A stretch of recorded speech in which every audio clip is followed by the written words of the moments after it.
think the big problem this country has is being politically correct. I've been challenged by so many people, and I don't frankly have time for total political correctness. And to be honest with you, this country doesn't have time either. Yes, political correctness is out. American exceptionalism is back, ready to re-empower our republic as one nation under God by restoring our unalienable rights of life, liberty, and the pursuit of happiness. This is the Conservative Syndicate, real conservative talk from real conservatives, with your host, John Matthews. The latter-day prophet, saying against the hypocrisies of our time. And Joe Hakos. I don't give a damn what you think you are entitled to. The Conservative Syndicate is comprised of some of the most informed pundits and activists available today. Together we seek to tear down the imaginary wall of separation between church and state through education, information, and engagement on the religion of politics and the politics of religion. And now, your hosts of the nationally acclaimed, globally syndicated Conservative Syndicate, John Matthews and Joe Hakos. All right. Greetings out there all across this great republic and around the world. That time once again here at the Conservative Syndicate, real conservative talk from real conservatives. We're glad to have you with us today. And we got kind of a weird show for you today. I just say weird because we're going to talk about some things that in generalities today, not so much detail, just generalities in terms of narratives and motivation behind such narratives and everything else. And I guess the main question I have on my mind today is, what came first, conservative talk or media propaganda?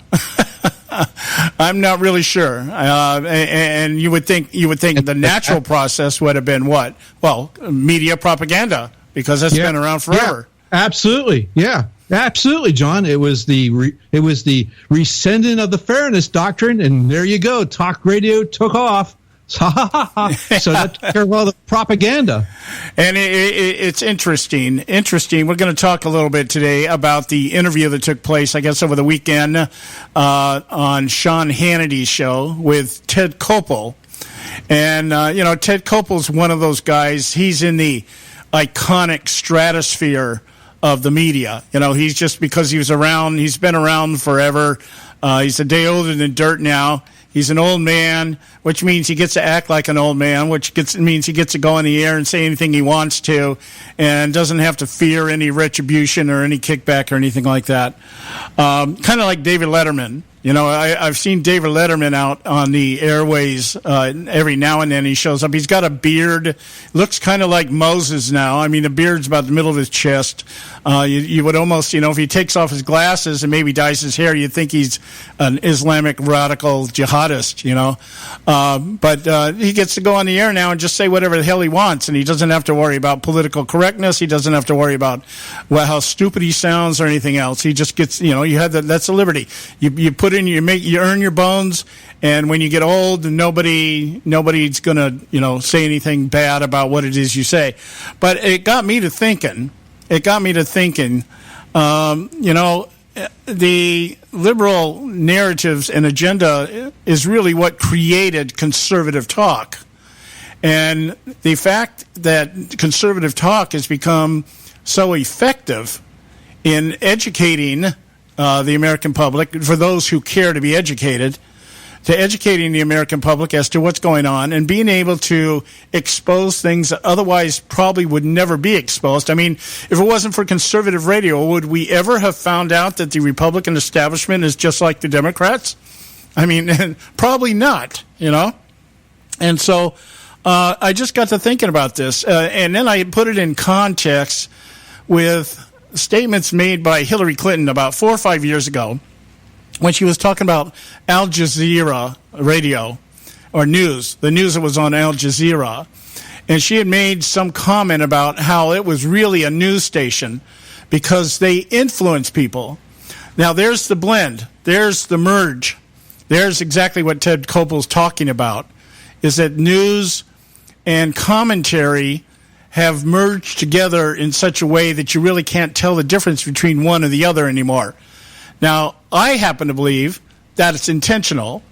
I believe what happened was once the conservative talk began to come out and began to really affect mainstream thinking, that the left had to figure out, how do we deal with that? We created this monster by eliminating the fairness doctrine. How do we deal with that monster? Well, we simply use what's being said to further our narrative, and we call what we do news, and we call what they do propaganda. And it's actually, honestly speaking, it's propaganda on both sides. I have no problem being labeled a propagandist because my views are biased. I've never hid the fact that we talk on this show based on our views, and our views are biased. We are extremely conservative in our bias. And I have no problem with people accusing me of that. In no way, though, do I go out and try to project myself as an objective journalist using my ideologies and my thoughts to present them as facts. And that's really what Ted Koppel was alluding to, is that conservatives today, we're so hell-bent on ideology that we just can't see the facts. We can't see the forest for the trees. And I'm just, when I heard that, that's what kind of inspired me to say, hey, let's talk about this today. Because I don't see any facts on the left either, except what they conjure up within their own paradigm of ideology and try to present it as fact. We don't present conservatism as a fact. It's a philosophy. It's an ideology. In some degree, it's even a theology. Yeah, but the thing is, John, we'll use facts to back it up. Yeah, well, that's how we present. We present the ideology. This is the principles. This is the principle. Now, this is what's going on. This is contrary to the principle. I'm not saying that liberalism is a major sin if somebody happens to believe that collectivism is the answer to all things. I just happen to think you're dead wrong. Okay, and you're entitled to believe that if you want, but don't present it to me like it's fact. Okay, the temperature in this country has raised 1/10 of 1/100th degree in the past 40 years. Therefore, man-made climate change is responsible. That is not a fact. Okay, but you want to present it as a fact because that's what you believe. That's your ideology dictates that. But then I turn around and say, I don't believe that. And you say, well, you're just so stuck on your ideology, you're so anti-climate change that you want to ignore the facts. What facts? The facts that you present as facts? What you say is a fact? What you say that a school of scientists out there who need climate change to keep fundraising for their studies, for employment purposes, then I'm just supposed to buy into that and just say, well, it must be a fact because Bill Nye, the science guy, says so. I'm sorry. My ideology tells me you question things like this. If you can't prove it beyond a doubt, then it's not a fact. It's a theory. And last time I checked, theories were never supposed to be taken as fact. So there's this, but the whole narrative now is what? We are the ideologues. We are the ones out of touch with what's going on. We're the ones that need to be re-educated. And therefore, if we stick to our views and we deny what the other side is offering, we disagree with their opinions, what we're doing is we're bad for America. We're influencing the country to go the wrong way. And we're standing in the face of progress. And so that's kind of what I want to talk about today a little bit. We got Audrey Russo with us today. Don Dix will be coming on in the second hour. And then I want to really kind of reiterate some of the things that are going on with the health care crash and burn, the Ryan Care crash and burn. I did some reading over the weekend, had a cold all weekend, and stayed in bed and did some reading, some research. I'm getting ready to present all this. I may not do it till the middle of the week, may not do it till next week, but I've got an entire segment or series that I want to do just understanding the difference between what the Ryan Care bill is and the Obamacare bill is, because there's very little difference in terms of the overall objective. And there is a political objective to this, too, which is I will talk about a little bit today. So that's really what we got kind of lined up for you today. And we'll get back. We got to go to our break here. We'll come back. We should have Audrey Russo with us. Stay with us right here at the Conservative Syndicate. Don't go away. We're not arguing, we're explaining why we're right. The Conservative Syndicate. Real conservative talk from real conservatives.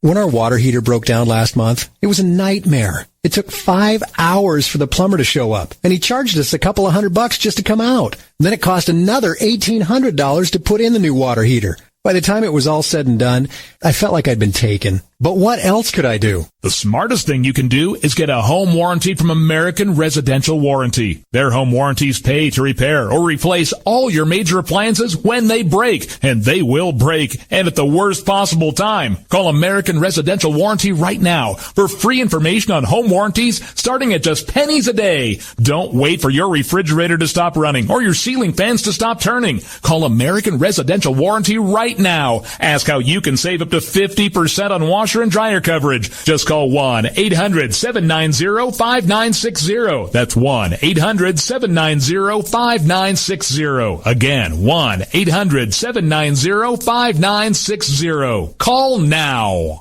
Limited time offer, 24-month commitment, and credit qualification require cancellation fee, auto pay, and paperless billing, and other restrictions apply. If you can't see the difference, why pay the difference? Switch to Dish for the best deal in entertainment. Only Dish brings you the best in entertainment for less than $20 a month. Cut the cable and don't get directed. Switch to Dish because at just $19.99, Dish saves you every time you turn on the TV. It's so simple. The same channels cost less with Dish. So since you can't see the difference, don't pay the difference. Switch to Dish for the best deal in entertainment. Get premium movie channels free for 3 months, starting at just $19.99. Dish saves you every time you turn on the TV. Call now to save with Dish. Dial 1-800-600-1645. That's 1-800-600-1645. The same channels for less than $20 a month. Dish. Call 1-800-600-1645 for details. Attention taxpayers! If you've received a notice from the IRS or state, do not ignore it. It's also a big mistake to try and handle your tax problem on your own. If you owe back taxes, it's a fact that the government has the power to take everything you own, including your home, business, wages, savings, and your freedom. But here's the good news. There's a special toll-free tax hotline set up especially for you. This tax hotline will tell you about new programs that are geared to help you dramatically settle, reduce, or eliminate what you owe. But you have to call now. Take down this number or put it in your cell phone. But call 866-761-0959. 1-866-761-0959. When you call, you get free information on how you can reduce or eliminate back taxes, including penalties and interest. You can also be helped if you have unfiled returns, a tax lien, wage garnishment, bank levy, or if you've been entered into a payment plan but can't make the payments. Don't make the big mistake in thinking you can ignore or handle your tax problem on your own. You can stop the collection process immediately. Call this special tax hotline today for free info at 1-866-761-0959. That's 1-866-761-0959. 1-866-761-0959.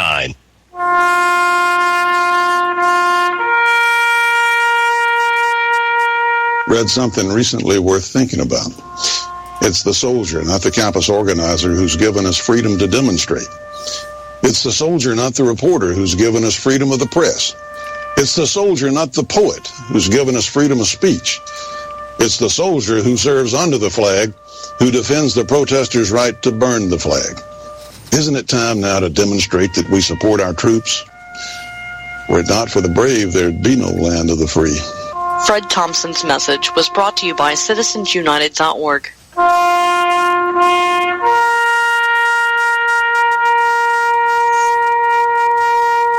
While everybody else tells you who, what, and where, we'll tell you how and why.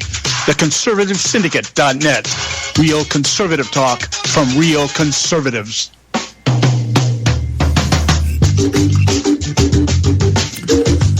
Okay, hey, we're back and we're ready to kick it into gear today. And just a little bit of a disclaimer here before we start our conversation today.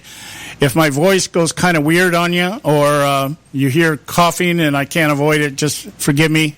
Still fighting off a cold here. I'm in the last strains of it, but it's the congestion's kind of kicking my butt. So just bear with me here if I just sound a little weird today.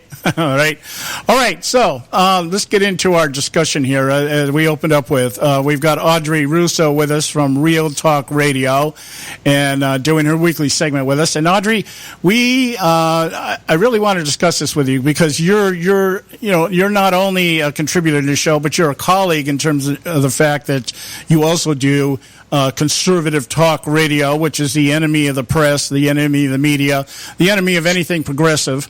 And I just caught this interview with Ted Koppel on Sean Hannity over the weekend, and I was just making some light of it to the degree that, Ted Koppel's now in the old fart category, which means that he can say basically anything he wants to, and he doesn't have to worry about any kind of kickback or anything like that. And what I'd like to do is open up the segment here with the clip that is going to kind of guide us through this discussion for the next few moments. Joe, if you've got the thing queued up, why don't you go ahead and play it? This is Ted Koppel talking on Sean Hannity on Sunday.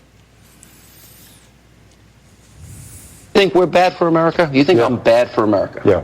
You do? In the long haul, I think you and all these opinion shows... That's sad, Ted. No, you know why? That's sad. Because you're very good at what you do, and because you have attracted a significantly more influential... Let me finish the sentence before you do that. With all due respect. You have attracted people who are determined that ideology is more important than facts. Okay, so we're guided by our we're ideologues. We're guided by our what do you want to call it? Our ideological frenzy. We're zealots for our ideology, and therefore that blinds us to the facts. And I guess because of that, that's why Conservative Talk Radio has been so destructive for America. Now, let's kind of just put everything in perspective here. Ted Koppel ruled ABC Airways, late night ABC Airways, for a number of decades with the whatever his hellish show was. I never watched it, but I know that he was out there all the time. And I guess the idea is that when you get to a certain age, and then especially once you retire, per se, that you get to become you're elevated into the iconic stratosphere of media, and therefore everything you said is taken like divine revelation. I mean, you can say or do no wrong. And so Joe and I were just talking. We were saying, well, is it that the media created conservative radio by their narrative? Or once the conservative radio came into existence, did that create the narrative for the left? Did you understand the phrasing of that, Audrey? It's kind of like what came first, the chicken or the egg? The egg. Conservative radio was the response of the people that were fed up with what they recognized as propaganda after a while from the left. That's why conservative radio came into being. That was the voice of the people. Yeah, that's the short answer. Okay, now the thinking behind it. Here we know that. Like I'll give you this example. Let's kind of keep it within some kind of simplistic plane of discussion here. If I say the fact that had we not had Conservative Talk Radio, and we'll attribute it, we'll give the credit to Rush Limbaugh, okay? Rush Limbaugh is the first conservative talk guy on radio that really hit it. We had other people like the McNeil Report and things like that. But he's the guy that really kind of brought it on radio to the forefront, and we understand that. We'll call him the father of conservative radio, whatever, okay? Now, the point being is that if we had not had conservative radio, would the left have had to create such a false narrative as we have now? Would we have ever learned about the fact that we have rhinos in the Republican Party, that we have people, the establishment that is running the show. Would that ever have come to the surface if it had not been for conservative radio? No, it would not. Okay. Clearly, it would not.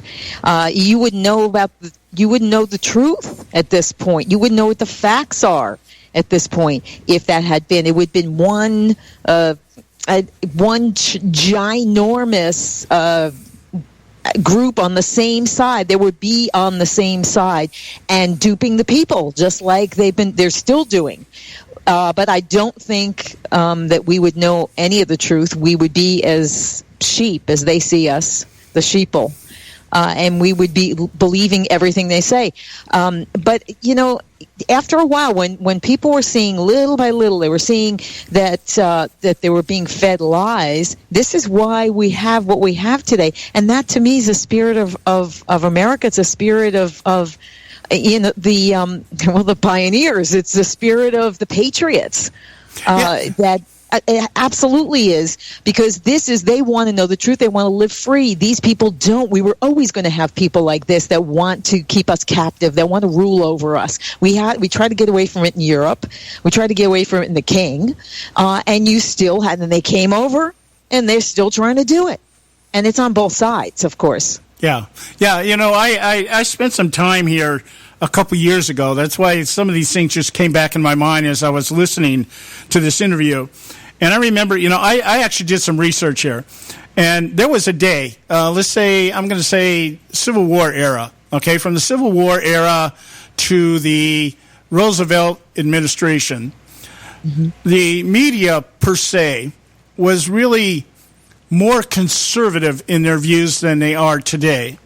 They were a little bit more, certainly more objective in terms of presenting both sides of the political arguments and the issues and stuff like that. And then we had FDR comes into existence with the New Deal, and all of a sudden, he stacks the Supreme Court, things like that, and we start seeing this shift. And then comes along John Kennedy.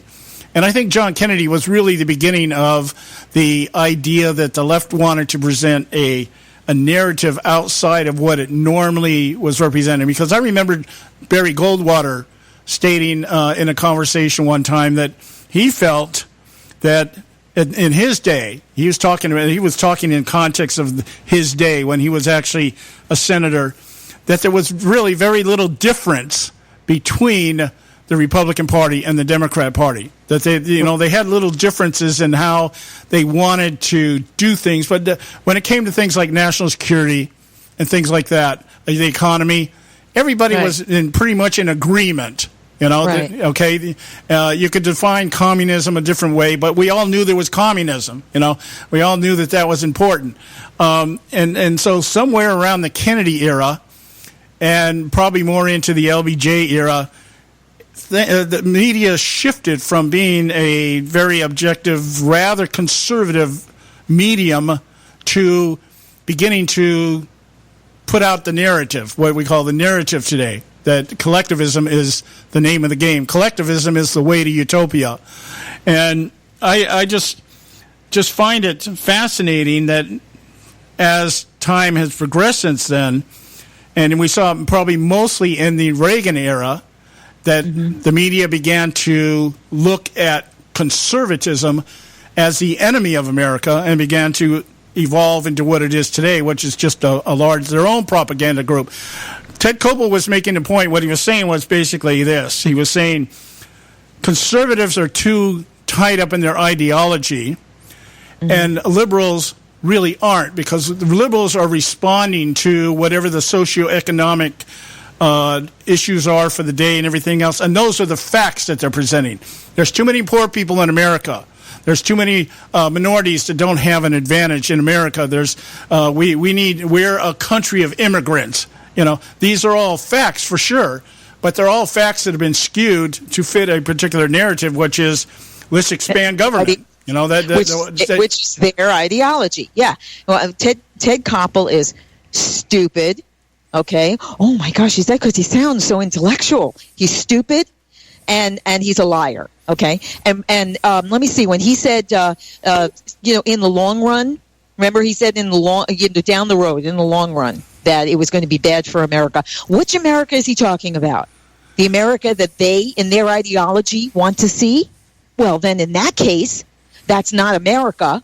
That's their America. And yeah, it would be bad for their America. But for the America of the founders, it would be good. But they don't see it that way. This man's so... They wear it like it's part of them now, their ideology. They think that they don't have an ideology. They're stupid. They do. Or they're liars. Or both. I agree with you, and you've really kind of hit the nail on the head here, where I was actually going here, is that what we're hearing today is that there are two different Americas. And the America that we espouse, which is the traditional America, everything is based on the Constitution, the adage of conservatism, which I started using last week, and I'm going to adapt it. I may put it on it may be my epitaph on my grave when I leave this world. I'll have a veteran's tombstone, right? And they give you a certain amount of words that you can put on there plus your name. And instead of saying something like father, grandfather, whatever, I'm just going to put, if in doubt, don't. Okay, because that's really what conservatism espouses. If you don't really know what you're talking about or what you're doing, don't do it. But what we have is a Republican Party today that is kind of like, well, we need to do something. And even if it's bad, we need to do something. That was the philosophy of FDR. Do something, and if you screw it up, well, okay, but at least you did something. And that's what, what's his name? Tom Poe, one of the founders of the Freedom Caucus over the weekend, left the Freedom Caucus because what? Well, we can't always say no. Why? Why can't you say no? Yeah, see, well, that just shows you some kind of weakness in that man's character, that he felt, well, we can't always say no. Well, if what they're offering is bad, you say no. What is the problem with that? Is he getting a little weak? Is he concerned about them not liking him? What did he hear something from the home front that they said that they don't like that he said no? Yeah, the guy's from Texas, for crying out loud. What's his chances of really losing an election? But look what was happening here. The Freedom Caucus, they were the only ones that were standing up for the voters, okay? They were the only ones that cared about what was going to happen to the voters. Yeah, you're absolutely right. Yeah, they were the ones being demonized. Yeah, well, our contention was, and I think Joe and I spoke about this a lot last year during the election cycle, and even before that. I remember we had many conversations about this, that I think government is its most effective when it's not doing anything. Yeah. If they're doing something, then your wallet should be hurting. But this idea that governing means doing something, and that means we have to compromise. And I'm saying as soon as you compromise, you've lost. So it's like, Barry Goldwater said that. He said, if you're going to sit down and negotiate with somebody, you've already lost, because you're telling the other side you've got something you're willing to give up. And so if we're sitting here saying, well, we have to compromise on a health care bill, why? Why do we have to compromise on that? Why do we have to replace anything? Why can't we go back? I mean, the country up until 2009, we didn't have government involved this much into our health care system. And it's like, why all of a sudden... Go ahead, I'm sorry. We didn't need them involved. Yeah, we didn't need them. See, anything they touch is always going to cost us more money, and once it begins, it's like a snowball effect. It just keeps growing and growing, because look at all the. Do you remember when we were running on a skeleton crew, the government of less than what? How many? How many were in the government? I'm sorry? It was like 80 or 90% we didn't need. They were unnecessary. So we were running a skeleton crew, and we were doing just fine, weren't we? Yeah. It's exactly right. It's the idea that governing means doing something. The way this Tom Poe put it was leading. We're leading by doing something, by compromising. Well, no, you're following when you compromise. You're not leading. I used to like that guy too, and I just lost all respect for him. They decided that they're going to demonize the Freedom Caucus. The Freedom Caucus is the only one that cared about what the voters thought, what the people thought. They were the only ones that cared. They were the only ones that took into consideration the cost. See, I've had the guest, Dr. George on, Dr. Orlando George, and she wrote the book Big Medicine, and she talked about this. The transparency, we don't know what we're paying. We've never known what we're paying. Yeah, exactly. And still, with this bill, you still wouldn't know what you're paying. Yeah. Now, Joe brought up an important point that I want to bring back when we come back from break. We got to go on a break. When we come back, I want to share Joe's point here and get back to what you're saying, because that's one of the things I'm seeing here. So stay with us right here at the Conservative Syndicate. We've got Audrey Russo. I'm John Matthews along with Joe Hakos. We'll be right back. Red State Talk Radio, WRS Cleveland. Red State Talk Radio is now available as a voice command on your Amazon Echo and Echo Dot by simply saying, Alexa, play Red State Talk Radio. Red State Talk Radio on TuneIn. Are you behind on your taxes? The IRS is the largest and most aggressive collection agency in the world, and they can seize your bank account, garnish your paycheck, close your business, and file criminal charges. Tax Mediation Services is accredited by the Better Business Bureau. Our team of tax attorneys and enrolled agents can stop collections and get you protected. If you owe over $10,000 in back taxes or have unfiled tax returns, call now for a free case review and a price protection guaranteed quote at 800-790-4294. 800-790-4294. You know, sometimes when you compare prices on products, you think to yourself, what difference does it make? The rates are all about the same anyway, but sometimes the rates are very different. Let me give you an example where there's a huge difference in pricing between companies. Vehicle protection plans. Look, if your car is 4 years or older, having a vehicle protection plan is a no-brainer. The trick is not to overpay for it. Here are the facts. The average price of a vehicle protection plan is $2,800, while the price of a TOCO warranty vehicle protection plan for most vehicles is just $1,500. The average down payment on a vehicle protection plan is $299. With TOCO warranty, there's no down payment. The average monthly payment on a vehicle protection plan is more than $160 a month. With TOCO, the average monthly payment is just $49. To get a highly rated vehicle protection plan at a great low rate, call TOCO Warranty at 1-800-987-1519. That's 1-800-987-1519. Terms and conditions apply.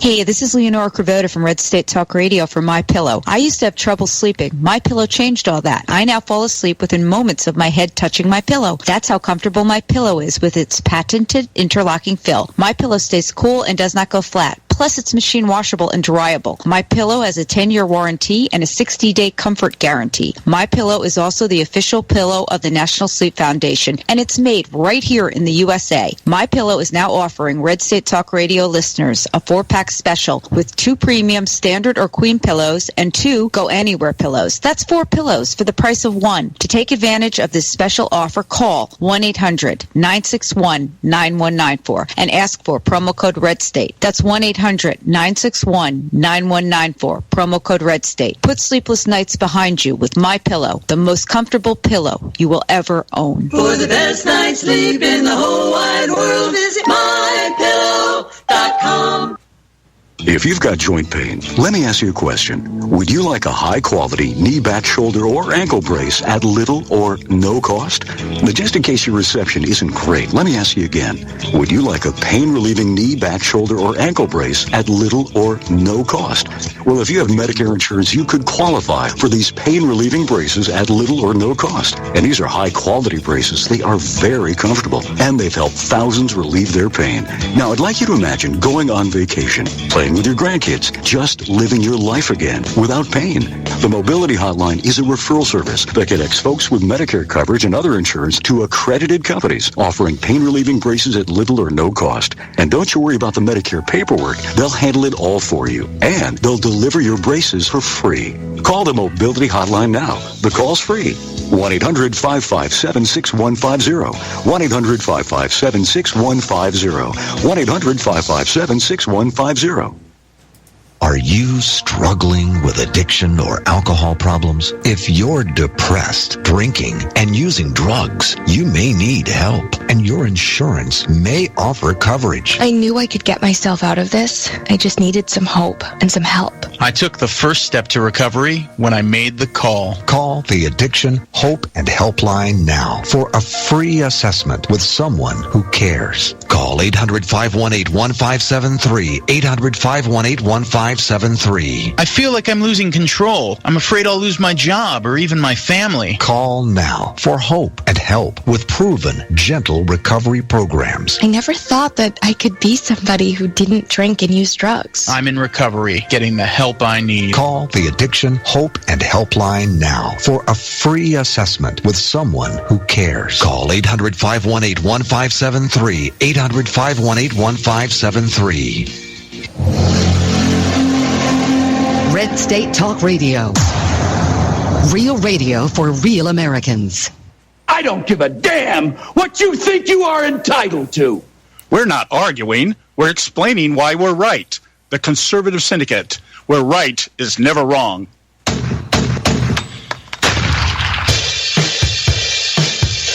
All right. We're back. This is the Conservative Syndicate. Real conservative talk from real conservatives, and we're glad to have you with us today. And we've got Audrey Russo with us from Real Talk Radio. Does her show on Thursdays, 6 p.m. out there in the East Coast to be 6, is it 6? Yeah, it's 8 p.m. I'm sorry. 8 p.m. out in the East Coast. Am I right, Audrey? You mean right now? Oh, I'm lost in the time zone. Daylight saving times, it's like I'm completely discombobulated again in time zones. Right now it's 6:36 in New York. Well, I mean, I know that you're on at 8 o'clock on the East, right?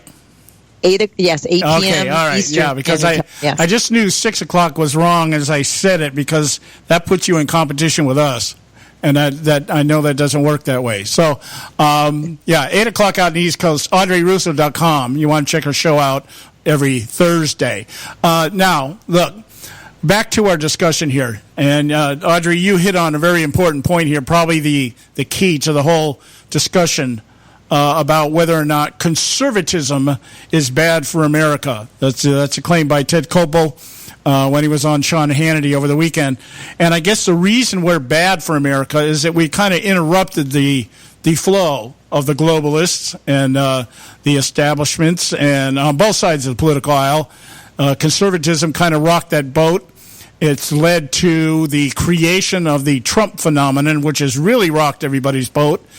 And so now the idea here is that we've got the left is going into massive DEFCON 1, and now we've got to do something to stop this, and we've got to try to recapture, the ability to lie the American people on a regular basis, and they just buy it. And that's probably not going to happen. I doubt it's going to happen, at least not while I'm breathing. But but the narrative here is that we've gone from there never really was, I guess, per se, a hardcore leftist narrative. And the reason I say that is because I think Norman Thomas back in 1948 he coined the phrase, and he did it so well. And up until conservative radio hit the airways, this pretty much was coming to pass, and that is that American people would never openly accept socialism, but through liberalism, they would adapt to socialism and become socialist without ever knowing how it happened. And that certainly is the agenda. That certainly was the plan. And now that plan has been exposed by none other than Conservative Talk Radio. So, right. You agree with me there, right? What? Yeah, absolutely. Okay. This is, a great one great author and a friend of mine is Trevor Loudon. You can check out his work. He has 2 volumes, but the volume right now, he has a documentary out on it, actually a feature. So I would check that out because it's The Enemies Within. That talks about what we have right now in Congress, the communists that we have in there. This is not some kind of joke. This is serious. And they figured exactly what you said. We would not accept socialism, because socialism is just a stepping stone to communism. Because eventually, socialism, you run out of the money, then the iron fist comes. So socialism is the same as communism. It's just communism light, and it leads you right into communism. This is their world. This is their ideology. But it's not even two Americas. It's not America. Their ideology does not match up with anything that is America, that the founders started. What we believe in, what we're protecting, what we're standing up for, is America. Mm-hmm. And this is what they hate, because, yes, we just caused an interruption. We're a ginormous speed bump, but they're not going to be able to get over it. Yeah, I agree. I agree 100%, because what we've got, and like I said, the twisted narrative that's being presented today. For instance, the idea that here's what we get on immigration reform all the time: America is a nation of immigrants. Okay? Oh no, I was born here. I'm not an immigrant. Were you born here? Yeah. Well, but see, the premise. Say that. The premise of that, what you say, our ideology as conservatives, that's what we say. We say, well, we may have descended from immigrants, but we are not immigrants. We are born citizens. This is our nation, our republic, our country. We were born here. We own it. Okay? So that's a lot different than saying, okay, I'm coming over here on the boat. All right? Now, but the idea, the narrative that the left puts out there is what? Okay, we are a nation of immigrants. In fact, the leftist premise is that America was founded by illegal immigrants. All right? Oh my gosh! That is the premise. If you get into the hardcore narrative of the left, that's what it is. Why? Because we came over here uninvited. We didn't go through INS with the Indians. We weren't granted citizenship here, and not only that, we took everything away from the Indians. Okay, so that feeds into the other narrative, which is what? America has become the nation that it has on the backs of other nations. We go out and take everything that everybody's got. No, yeah. Well, of course they have to demonize us. Of course they have to, because they can't get a foothold. Their ideology is perverse. They can only get a foothold by lying about us. Yeah, so that's the new America. That's the America they're talking about. The idea that we're not embracing refugees from the Middle East just simply because we don't know who they are. Well, that's un-American. Okay? Because we should be embracing these people. That's what America's about. We're a nation of immigrants. We should be taking everybody in here that wants to go. There should be open borders. INS, we shouldn't have INS. We should just send everybody to the welfare department when they get here and they get off the plane. You know, we should really check our water supply, because they're looking for us to croak. Okay, we intend to derail their totalitarian train, and they want to get rid of us because they know they have some generations coming up that have been poisoned and indoctrinated in the school system. Because think back to when you were in school about, well, you know, you can't bring something to school that you're not going to share with everyone. If you can't, then you can't bring it. What is that?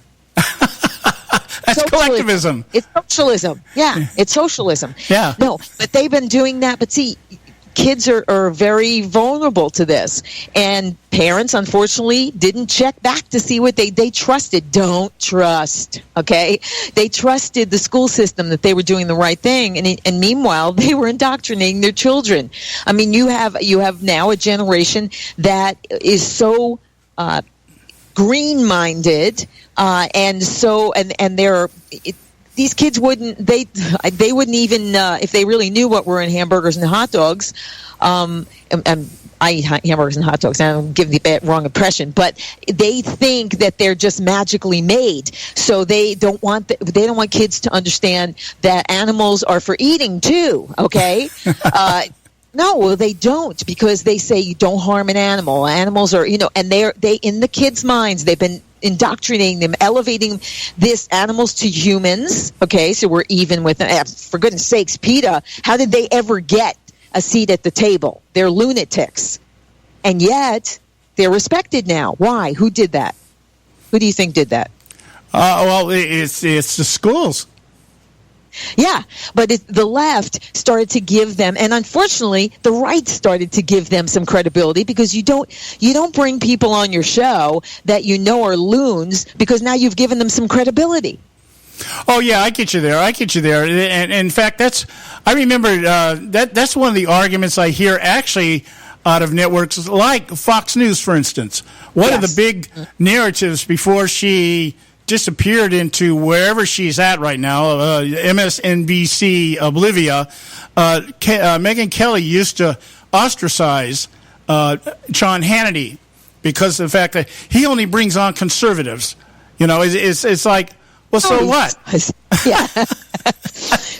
So then he only brings on conservatives. Yeah, right. Well, she wasn't fair and balanced anyway. It's one thing to bring on somebody that has a different opinion. It's another thing to bring on lunatic ideologues like PETA. PETA are nuts. They're out of their minds because they see animals the same as humans. Okay, and that's not reality. They're not. Yeah, I get it. That's one of the things that I often talk about. You know, I don't mind. I don't mind. Go ahead. They for goodness sake, they equate mice with us and rats with us. Well, so you can't have that. That's not legitimate difference of opinion. Yeah, you're absolutely right. Absolutely right. I've never been against bringing liberals on this show. We've had a few on, very few, because I've been able to find very few that can actually articulate what they believe in a way that you can say, so that you can at least you can say, okay, I understand why you believe the way you believe. Now, I don't agree with you, but most of them I talk to is like, you're bat-crack crazy. I can never sit here and try to debate something like this, because the premise of it and the foundation on what's it's being laid is just completely out there. It's it just give me an articulate argument. I actually had a guy on Facebook who was going to come on the show here. We were bouncing back and forth over, I forget what the thread was, and he was dead wrong. He was wrong as the day was long, but he was articulate in his views, and he did not attack. He just, this is what I think. This is why I think. And this is why I disagree with what you're saying. You know, that kind of thing. I thought, man, I'd like to have you come on the show. He says, well, okay, I'll venture into the wolf's den. And yet he hasn't shown up yet. So we'll see. We got to go to a break here. Short break here with Audrey Russo, Joe Hakos, and myself. Stay with us right here at the Conservative Syndicate. We'll be right back. There is an old saying, children should be seen but not heard. At no time is this more apparent than when politicians speak. TheConservativeSyndicate.net, the adult in the room.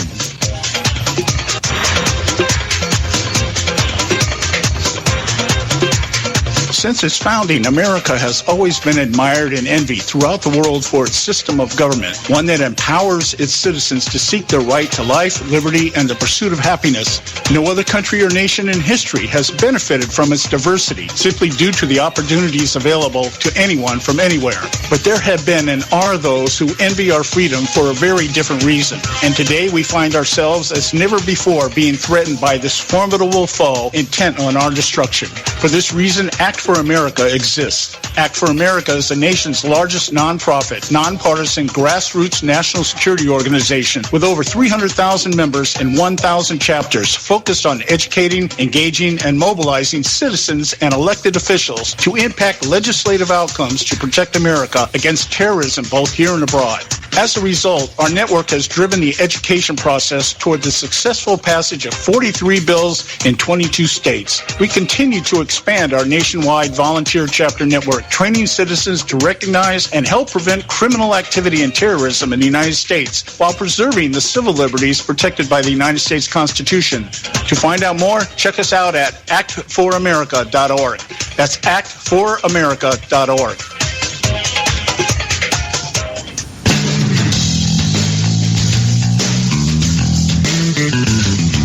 History affirms a vibrant civil society thrives on freedom of conscience, religion, and choice.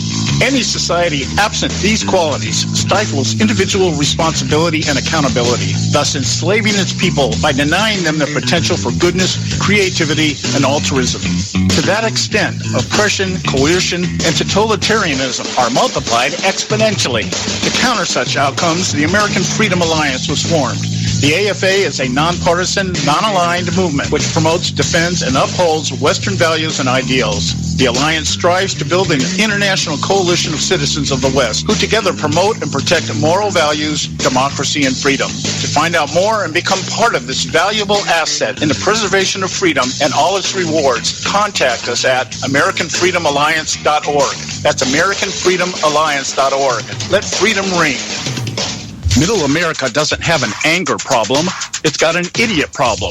The Conservative Syndicate, doing our part to eradicate the disease of idiocracy.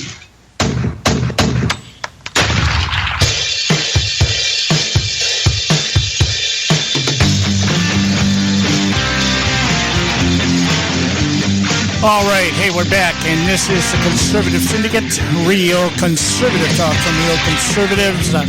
I'm your host, John Matthews, along with Joe Hakos. We've got Audrey Russo doing her weekly segment with us, and I'm going to play the devil's advocate with you right now, Audrey, because I'm going to be totally honest and frank.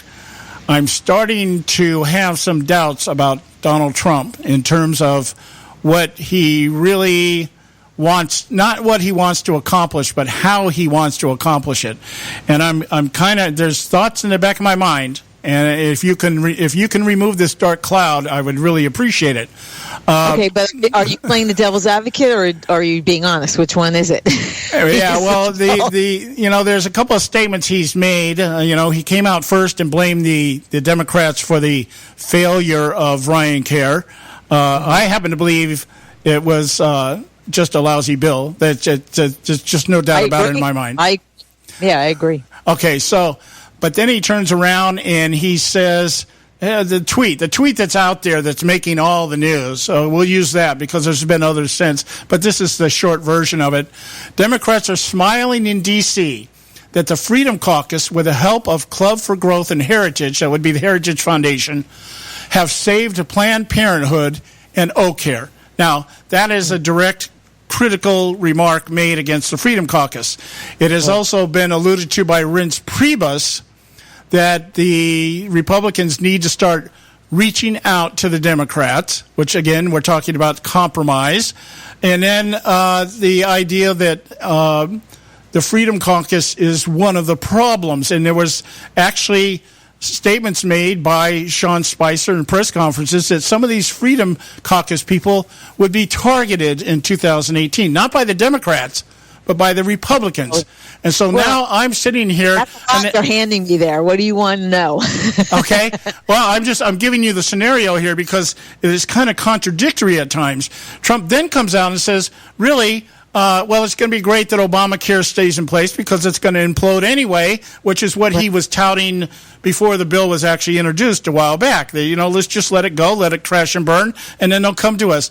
So these are conflicting views that are being put out there.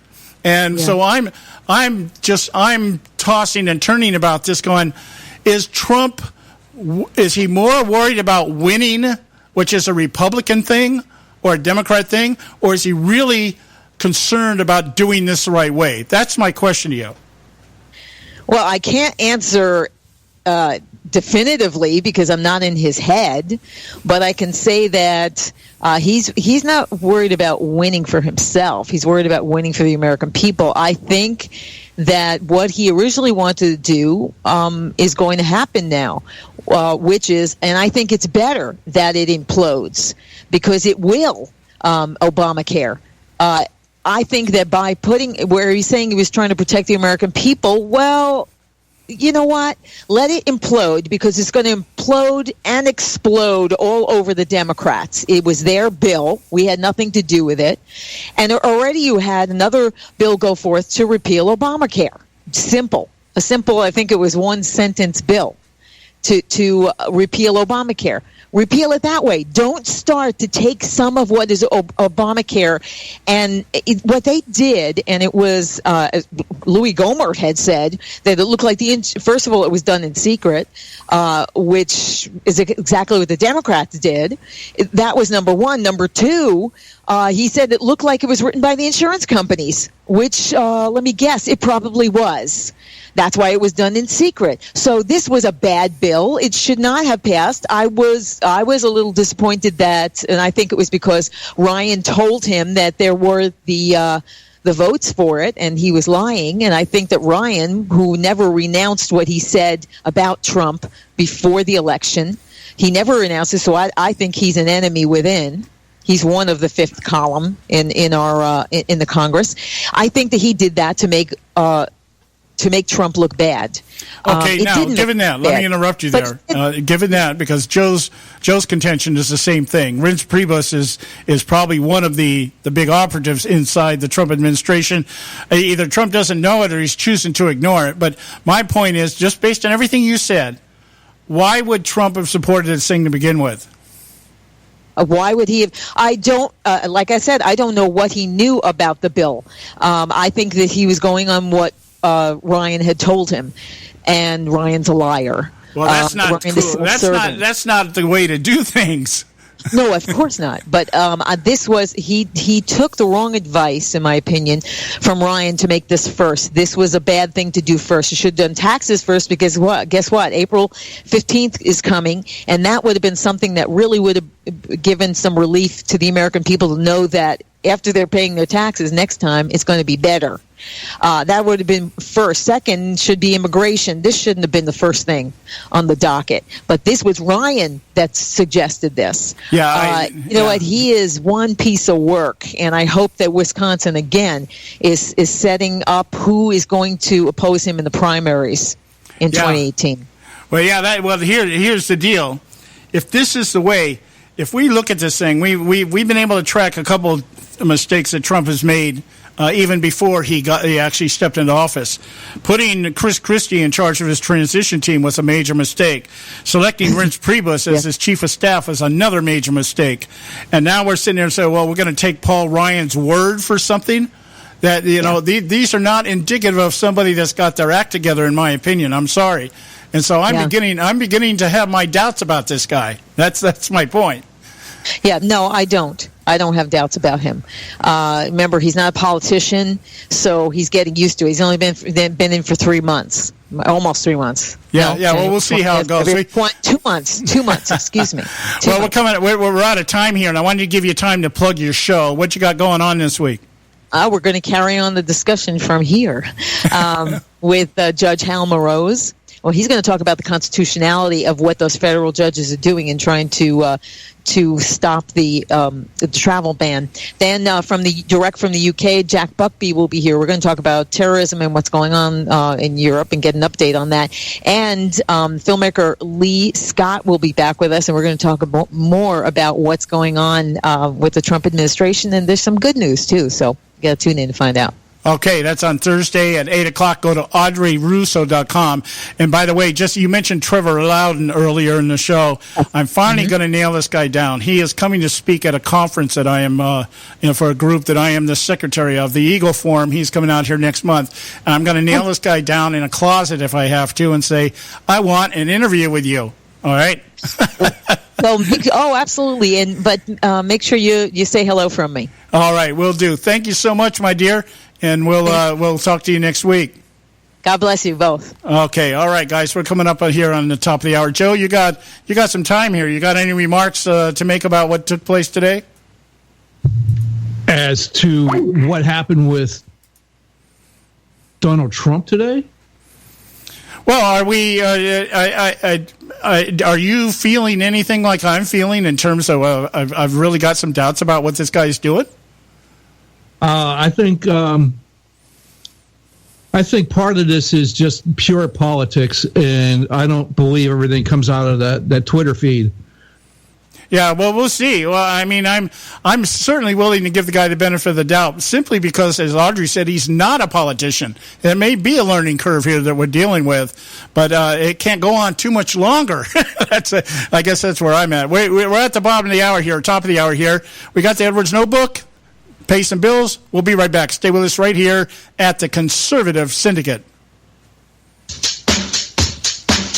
The attacks on the Westminster Bridge and near Parliament in England represents much more than you might think. Hello, I'm Ron Edwards. On today's page from the Edwards Notebook, the Islamic State has proudly claimed responsibility for the uncalled-for terrorist attacks outside of London's Parliament building. Or was it totally uncalled for? One has to wonder, because the perpetrator of the attack was an ISIS fighter who simply carried out his murderous madness in response to calls to target citizens of the coalition. Now, I'm not one to blame victims, but in the case of jolly old England, perhaps the great nation has been a bit too lax and unwise concerning their national protection.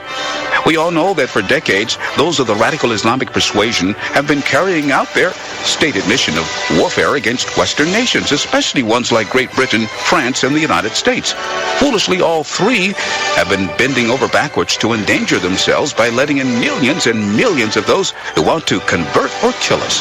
When I saw pictures of a mob of people on their knees and bumping their heads on the grounds of Westminster Abbey not long ago, I knew deep inside that there would be a tragic follow-up to them being allowed to beseech Allah on historic grounds that were originally dedicated to Christ. I'm Ron Edwards. Blowing away the myths and revealing the truth. You can continue to blow away the myths with Ron Edwards on Facebook, Twitter, and theronedwards.com. We're not arguing, we're explaining why we're right. The Conservative Syndicate. Real conservative talk from real conservatives. Prices are for base buildings only. May not be available in some areas. Attention business owners, do you want a stimulus package that really works? Before you spend thousands of dollars more than you should on your next building project, listen to this. General Steel has a stimulus package designed to help you save as much as half the cost of conventional construction on your next building. As much as half. That's right. General Steel can save you thousands of dollars with a pre-engineered steel building designed for your business or church. How about a 50 by 100 foot building for under $30,000? So don't pay thousands more than you should without calling General Steel first and save as much as half the cost and time of conventional construction. With the projected demand for steel in Japan and China, prices may be skyrocketing. 877-927-3360. 877-927-3360. 877-927-3360. Term life insurance. It can be a powerful way to protect your assets and your family. You work hard to earn and save your money to build a nest egg for the future. Don't let it get wiped out because you didn't plan ahead. Take the time now and make a small investment in $500,000 or more in quality term life insurance. Call the Term Lifeline and let us shop the best companies to give you the lowest rates. We specialize in policies of $500,000 and above. Ask about some of our 10 and 20-year fixed rate plans with guaranteed rates. Call the Term Lifeline right now for your free insurance quote. 800-870-3609. 800-870-3609. You owe it to yourself to protect your family and your assets. Make term life insurance part of that plan. Call the Term Lifeline right now. 800-870-3609. 800-870-3609.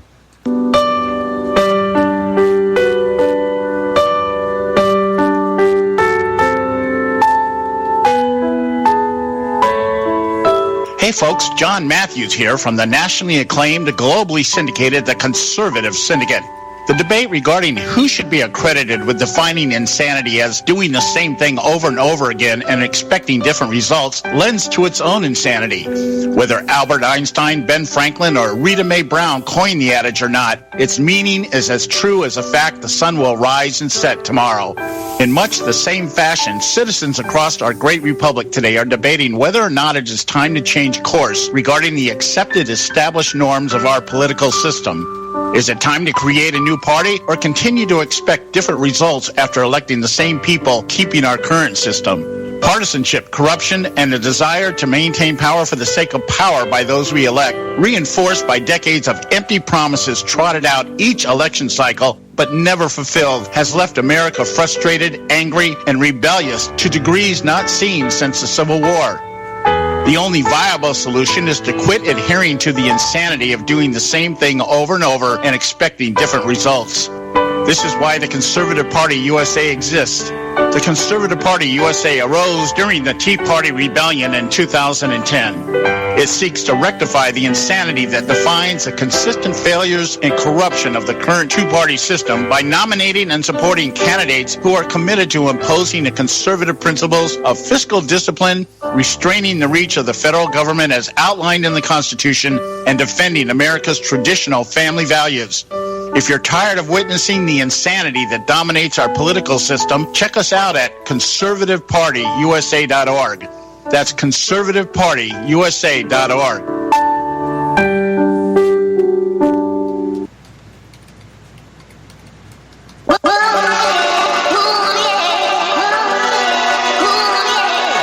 You can catch all our archives at theconservativesyndicate.net. The Conservative Syndicate, real conservative talk from real conservatives.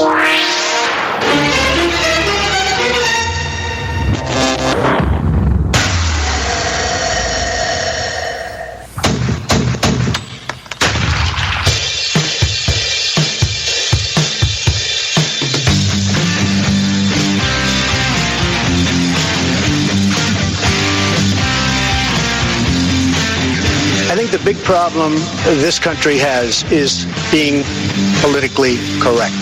I've been challenged by so many people, and I don't frankly have time for total political correctness. And to be honest with you, this country doesn't have time either. Yes, political correctness is out. American exceptionalism is back, ready to re-empower our republic as one nation under God by restoring our unalienable rights of life, liberty, and the pursuit of happiness. This is the Conservative Syndicate, real conservative talk from real conservatives, with your host, John Matthews. The latter-day prophet, baying against the hypocrisies of our time. And Joe Hakos. I don't give a damn what you think you are entitled to. The Conservative Syndicate is comprised of some of the most informed pundits and activists available today. Together we seek to tear down the imaginary wall of separation between church and state through education, information, and engagement on the religion of politics and the politics of religion. And now, your hosts of the nationally acclaimed, globally syndicated Conservative Syndicate, John Matthews and Joe Hakos. All right. Hey, we're back, and this is the Conservative Syndicate, real conservative talk from real conservatives. I'm your host, John Matthews, along with Joe Hakos, and I hope you got something out of that interview or the contribution, the contributor, Audrey Russo, with us last hour here, because there's actually a couple of things that it kind of all ties into the same thought process that's going through my head today, and that is the idea of it revolves around Ted Koppel's statement that conservative talk radio or conservative media is responsible for almost everything that's wrong with America today, and we're just continuing to tear the country apart with our divisive rhetoric and our ideological zeal for everything contrary or against what the leftists have been trying to do in this country. I would imagine since the foundation of the country, since we were first established, we know historically there are a lot of people that didn't want a republic, that really wanted more of a nationalist type of government. George Washington among them, by the way. And then we had the imperialists like John Adams, who wanted a king. And then we had Jefferson, probably the first real Republican, which believed that the states, the sovereignty of the states was utmost. That was the way it was supposed to be. So with very, very pure ideological differences between our founding fathers and framers of our Constitution and our Declaration of Independence. But they were able to come together and decide and realize that the best way for governing by the people, for the people, and of the people was through the concept of a republic. That is, civil society, that individuals elect people to represent their interests, and that the country is governed as so, based on the Constitution. Well, what we've had over the last, especially the last, I'd say the last 60, 70 years, maybe even longer, I guess we could really go back, if we really wanted to, we could go back to Woodrow Wilson, who was our first career politician, by the way, had a degree in political science, and wanted to basically turn us into a globalist union with some of the other nations of the world. And that would bring about world peace, yada, yada, yada. So anyway, along that line, I guess I hope the narrative that what we talked about last hour, there wasn't a whole lot of the word it keeps, was it schism? Did I present things in a fashion of schism, of division, like, hey, we're all heading to hell in a handbasket again? That wasn't my illusion, or that wasn't my intent. My intent was to say, as conservatives, it is our responsibility, our obligation, to look at anything that's going on in government and question it. And based upon that type of thinking, if there is any doubt in anybody's mind about what is taking place, then government should refrain from doing anything. And what we've got is we've got a government now that says, well, okay, your bill is worse than our bill, so let's take our bill because it's not quite as bad as your bill. And then we call that governing through compromise, and that is what the American people want. I don't happen to believe that the majority of Americans want the government involved in their lives. Yes, there is a large faction of America that wants government involved in their lives and wants government to take care of them and give them everything. But I still believe that the majority of Americans, real Americans, don't want government telling them what they have to do with their money. And that's really what happens with health care. Nationalized health care is the government going to be telling you what they're going to do with your money and what you're going to get from it. And they are the planners. They are the ones that are going to determine this. And these are people that have no experience at all in the healthcare industry and have a lot of experience of screwing everything else up they touch. So why would we want to entrust that to them? What do you think, Joe?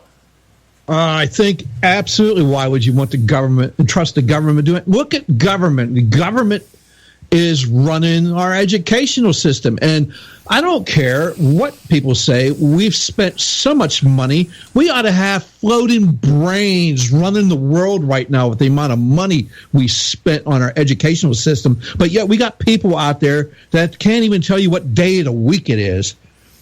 Oh, I know. Well, that was one of the things. I'm glad you brought that up, Joe. I'm glad you said exactly what you said here. I was looking at, there's an article here written by a guy named Paul Farhi, and I forget where he came out of here. I think this was out of, I don't know. I'd have to look it up. It might have been somebody like the Business Insider. His contention is, he was defending Ted Koppel. And his contention is that people don't understand the difference between the editorial page and the front page between a commentator or a pundit.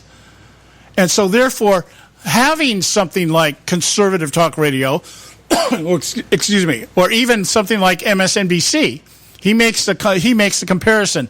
Election night, you had Brian Williams there as a news reporter. You had Rachel Maddow there as a commentator. He said by doing this, the average American doesn't even understand who's telling the truth. See, I get sick and tired of people saying things like, Americans just don't get it. We're not smart enough to understand any of this stuff.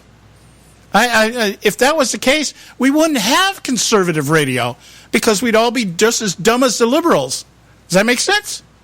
Oh yeah, conservative radio would never. It would die. It would just wither away and die. You know what? If you want to see what these people really want, I think basically right now, let's just send it and just do a government paid for. I'll use my tax dollars to send them there. Send them to Venezuela right now. Send it to Venezuela. I mean, there's a documentary out there with a guy out there in the middle of the night in the city, and he's out there with a stick. he's hungry, and he's hunting rats and pigeons and anything else he could hit with a stick because he's hungry. That's socialism. Right. That's what brings you to that. And is the high and mighty government there? No. They're having fun. They're eating whatever they want. But what happened there? Venezuelans did that to themselves. They voted for it. That's what you're going to have. Go ahead and vote for that. I often point to what I see over in the Philippines. I see this firsthand when I'm over there. What democratic socialism actually looks like and how it functions. And I'm telling you, people, it's not a good thing. It is not a good thing. When the average wage earner, I've got 2 grandsons that go out and work construction 12, 14, 16 hours a day and come home with $4 or $5 in their pocket. No, this isn't how it's supposed to be, guys. This is not good for the economy. It's not good for the people. It's not good for anything but the people that own the warehouse. All right. So, hey, look, it's our break time here. We're actually over here. We're waiting for Don Dix. He's stuck in a traffic accident. He says he'll be in about 5 minutes. So I let it run over a little bit. Let's go to a commercial. When we come back, we'll continue right here at the Conservative Syndicate. Don't go away. You're listening to the Strident Conservative. We're on a mission from God. Hello, America. This is David Leach, the Strident Conservative. WWJD. What would Jesus do? This simple message, often found on wristbands and T-shirts, has been a reminder to believers to rely on Jesus to guide and direct their paths. As a born-again Christian for many years, I've often asked the WWJD question when faced with making a decision that carries potentially serious ethical and or spiritual repercussions. Sometimes, for reasons I haven't always understood, the answer didn't come to me, but thanks to the governor of California, I may have finally discovered why. You see, I always thought the J in WWJD stood for Jesus, but as it turns out, I think it stands for Jerry. That's right.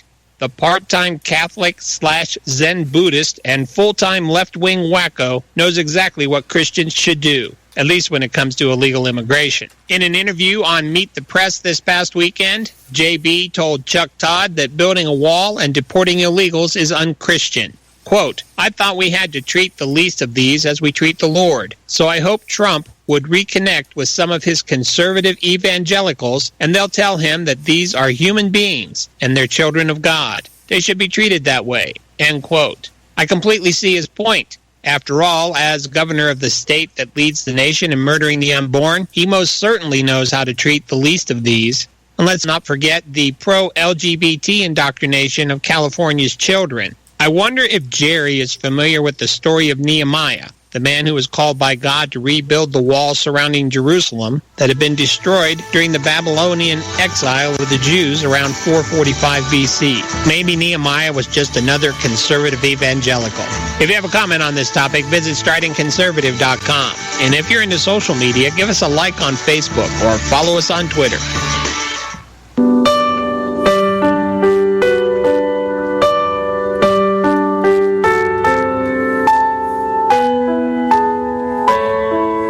Hey folks, John Matthews here from the nationally acclaimed, globally syndicated, the Conservative Syndicate. The debate regarding who should be accredited with defining insanity as doing the same thing over and over again and expecting different results lends to its own insanity. Whether Albert Einstein, Ben Franklin, or Rita Mae Brown coined the adage or not, its meaning is as true as the fact the sun will rise and set tomorrow. In much the same fashion, citizens across our great republic today are debating whether or not it is time to change course regarding the accepted established norms of our political system. Is it time to create a new party or continue to expect different results after electing the same people keeping our current system? Partisanship, corruption, and a desire to maintain power for the sake of power by those we elect, reinforced by decades of empty promises trotted out each election cycle but never fulfilled, has left America frustrated, angry, and rebellious to degrees not seen since the Civil War. The only viable solution is to quit adhering to the insanity of doing the same thing over and over and expecting different results. This is why the Conservative Party USA exists. The Conservative Party USA arose during the Tea Party Rebellion in 2010.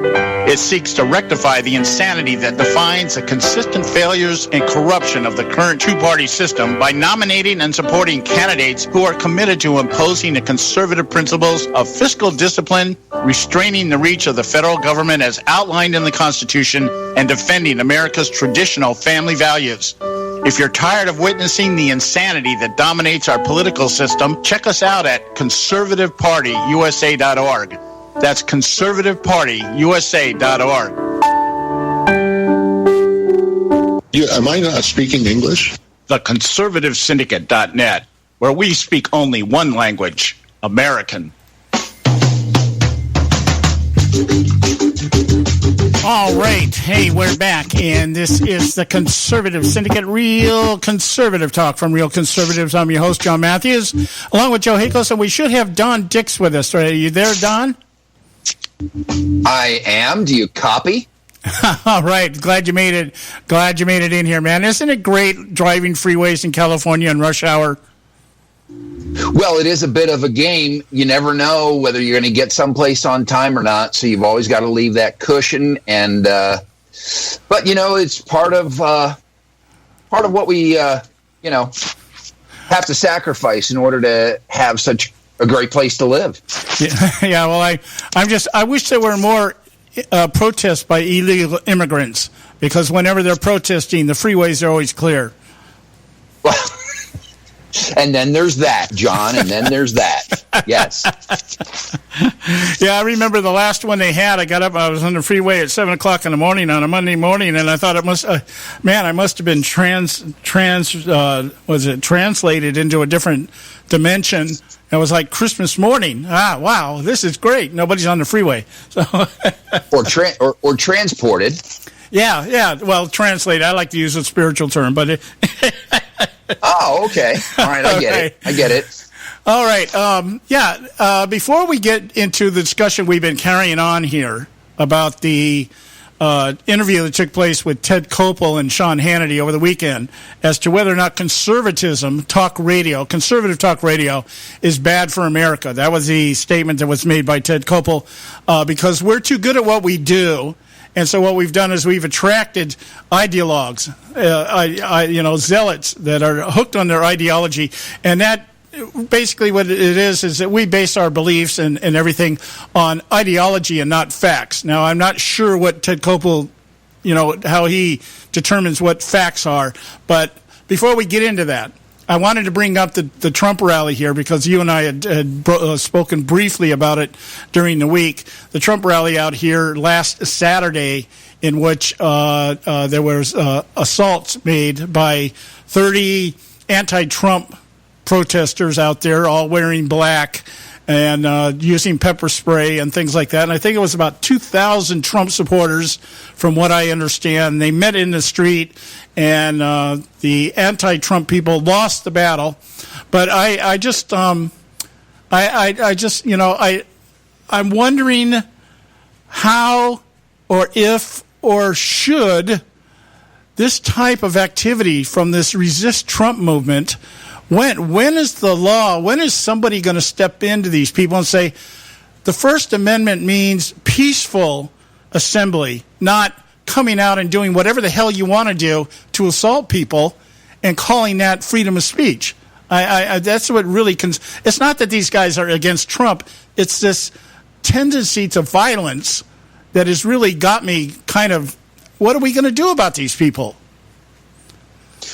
Well, what are we going to do about them? I say we just hold more Trump rallies and let these people come out and do what they're going to do, show them for who they are, continue to splash that all across, conservative media, because for sure it doesn't get a proper representation in the liberal media. I mean, you look at the headlines of anything from like the LA Times, and they bend over backwards to create a headline that's as benign and non-accusatory as possible to the left. In fact, they almost leave it left out and say violence erupts at a Tea Party rally, at a Trump rally, like it's almost a foregone conclusion that that's going to happen. So, I'm all for this. I'm all for people like Ted Koppel doing and saying the things they're going to say. As the more they do this, the more it documents who the left is, what their agenda is, what they're willing to stoop to, how corrupt they are, how progressive, left-leaning Marxist and socialist they are. So I just say keep bringing it on, because we're only 2 months into, what are we, 65 days into the first 100 days of a Trump administration? We got 3 years and 10 more months of this stuff if Donald Trump only has a one-term presidency. And I say bring it on, because the more that they do this, the more they act out, the more they show who they are, it does a couple of things. First of all, it gets more and more conservatives off the couch who are finally beginning to understand that article that was put in Front Page Magazine by, I'm looking it up real quick because I can't remember the guy's name, but the title of it is Civil War. And he makes the case that, yes, this is not a civil war of muskets and guns, people lined up across a farm from each other, blasting each other with musket balls. This is a civil war of ideas. This is a civil war of ideology. This is a civil war of tactics and strategies. And it's directly connected to the very same thing we see unfolding in Washington, D.C. now, where they're trying to impugn Devin Nunes, the chair of the House Intelligence Committee, and they're trying to impugn his integrity by confusing the American public about several different things. This revelation that Devin Nunes got Tuesday night by someone from inside the White House compound. And now you've got the entire Democratic establishment coming out saying he should resign. And then you've even got some idiots in the Republican camp that are saying, I think Devin Nunes should resign. This is all connected. The DNA of all of this, whether it's protesters at a university, that are rioting and injuring a professor, forcing her to go to the hospital because of a speaker, or Berkeley, it's all the same DNA. It's all connected to the same rot that's been allowed to fester. And it was only the Donald Trump presidency that has now exposed it. And I say, brother, bring it on, man. All right. I agree with that to a point. Joe, what's your thought on that? Well, yeah, Don's right. This is the same thing going on. These are people that were down in Huntington Beach are the same people that were up in Berkeley. They travel around. They've got an entire website dedicated to, hey, here's what's going to happen. We need to show up and we need to cause this. Now, what I'd like to see is this attorney general we have, supposedly for law and order, come down and actually force law and order on these people, because I, for one, am sick and tired of it, because this is only going to end when someone's dead. And is that what we really need, to have people die for this kind of crap? Because that's what they're looking for. Well, that's my only real concern about this, is that somewhere along the line here that the violence escalates to such a degree that somebody dies. And I guarantee you, depending on who dies is going to determine how this thing escalates one way or the other. If it's a liberal that dies, I guarantee you the next thing we're going to see is Van Jones' Black Panther Army out there trying to do something about it. On the other side, you're going to have the neo-Nazis out there trying to do something about it. The white nationalists, these people who, whether we like it or not, do support Trump. They're not representative of what we believe, but they have hitched their wagon to Trump. And so that's what my concern. I agree with you, Don. I agree that this has to continue because it has to be exposed. But I also have the fear that at some point in time, this thing is going to escalate to a level that's really going to be not good for either side, really, because the extremists on both sides of this debate are the ones that are going to do this. And they're the ones that are going to kind of initiate, whether you want to call it a civil war or a race war or cultural war or whatever you want to name it. There's something here that will escalate. These urban centers, these major urban centers across our country, are just waiting for something like this. The Black Lives Matter are sitting out there just waiting for something like this to happen. Bill Ayers is probably already coaching these people. When this happens, this is what we're going to do. So I'm really kind of concerned about that in terms of the extreme elements on both sides of this thing. Not so much the people in the middle. The pink, code pink people. To me, they're just, a bunch of women that are just frustrated about being women. You look on the right, and you've got, a lot of the Trump supporters, which, by the way, are not conservative. Let's not confuse the two here. They're just more populist than anything else. Really don't have the understanding of what conservatism is about, which is actually kind of brings me back to the conversation here between Kopel and Sean Hannity. Is that I don't even know people in the Republican Party actually understand what conservatism means anymore. So I'm just really I'm tepid, a little bit tepid about this whole thing, just in terms of how far, as Joe said, how far is this going to go? How far is this going to go? How violent is it going to get before something happens one way or the other? What do you think, Don? Well, I don't know that. Honestly, I don't know that there's any way to slow the train down at this point. I don't know that there's any way to moderate it to alleviate a concern that you're expressing. Ultimately, yes, you're right. There's bad actors on both sides, but I would submit to you the bad actors overwhelm on the left. Kurt Schlichter wrote an article in Town Hall that was published on February the 6th. It's entitled, "The Left Hates You, Act Accordingly." His first paragraph, they hate you. Leftists don't merely disagree with you. They don't merely feel you're misguided. They don't think you're merely wrong. They hate you. They want you enslaved and obedient, if not dead. Once you get that, everything that is happening now will make sense, and you'll understand what you need to do in order to be ready. Yeah, and that kind of falls in line then with, I guess that's what Ted Koppel must mean by facts. Anyway, we got to go to a break here. I got to interrupt everybody here. We got to go to a break at the bottom of the hour, and we'll stay with us. We have Don Dix from Act for America, and we'll be right back. Red State Talk Radio, WRS Cleveland.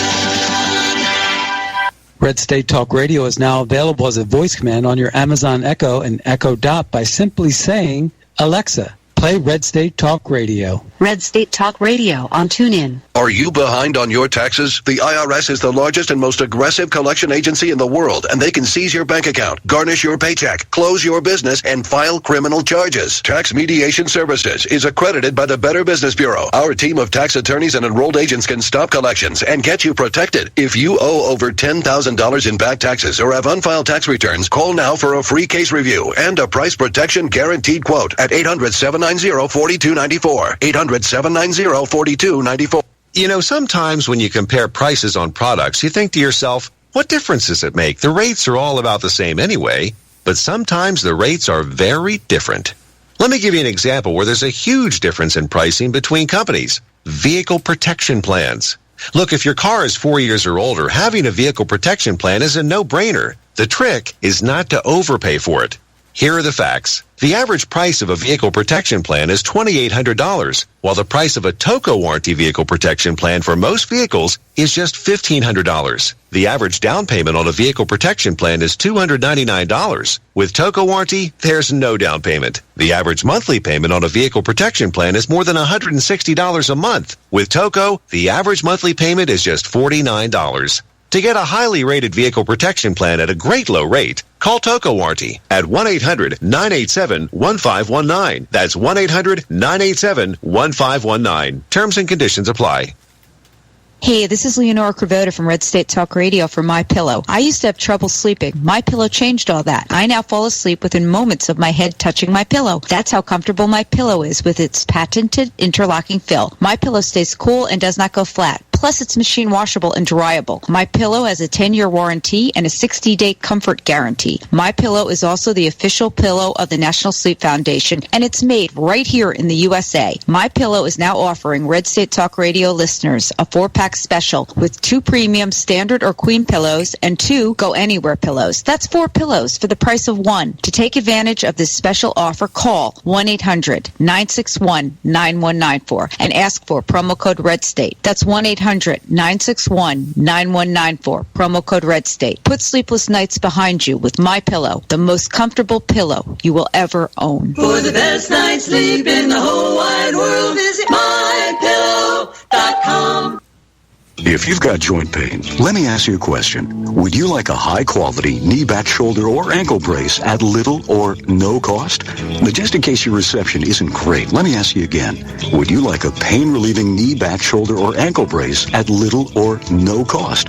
Well, if you have Medicare insurance, you could qualify for these pain-relieving braces at little or no cost. And these are high-quality braces. They are very comfortable, and they've helped thousands relieve their pain. Now, I'd like you to imagine going on vacation, playing with your grandkids, just living your life again without pain. The Mobility Hotline is a referral service that connects folks with Medicare coverage and other insurance to accredited companies offering pain-relieving braces at little or no cost. And don't you worry about the Medicare paperwork. They'll handle it all for you. And they'll deliver your braces for free. Call the Mobility Hotline now. The call's free. 1-800-557-6150. 1-800-557-6150. 1-800-557-6150.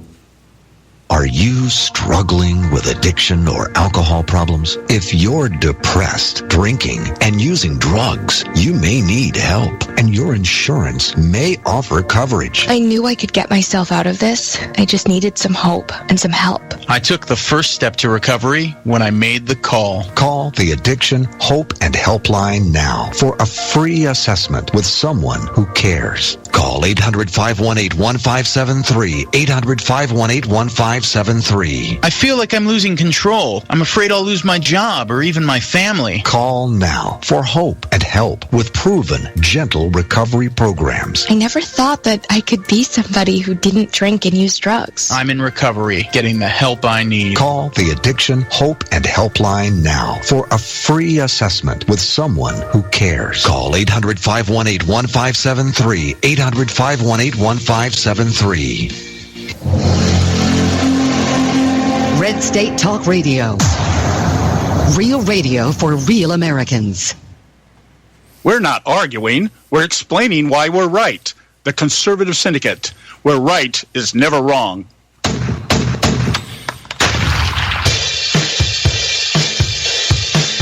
All right. Hey, we're back.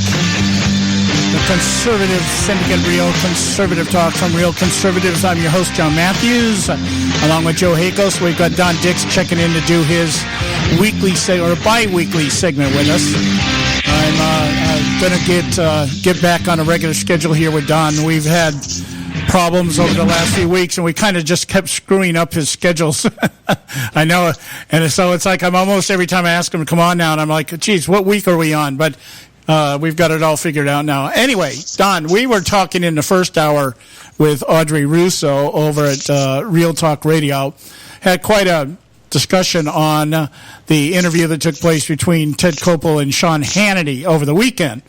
And there's a couple of aspects of this that I wanted to get your take on.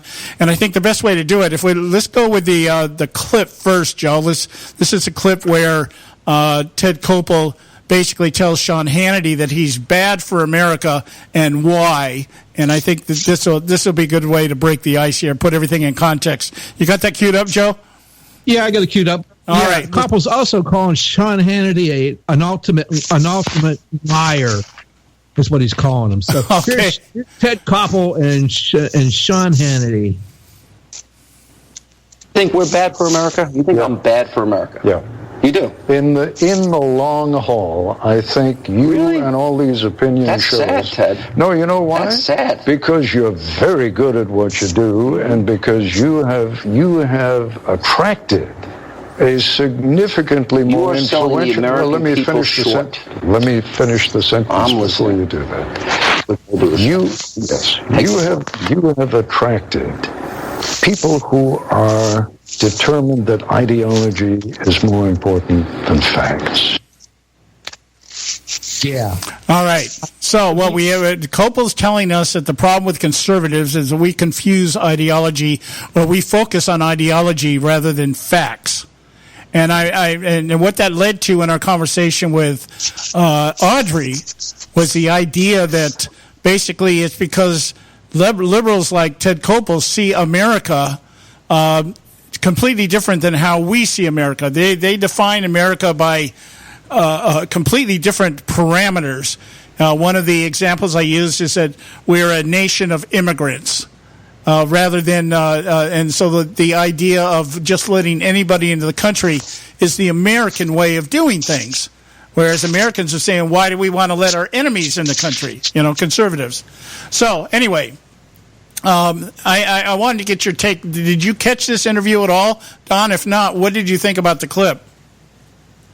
Well, no, I did not catch the interview, just to be transparent here. But I did catch the clip and some others. And by the way, I agree with Mark Levin that Koppel should release the entire interview.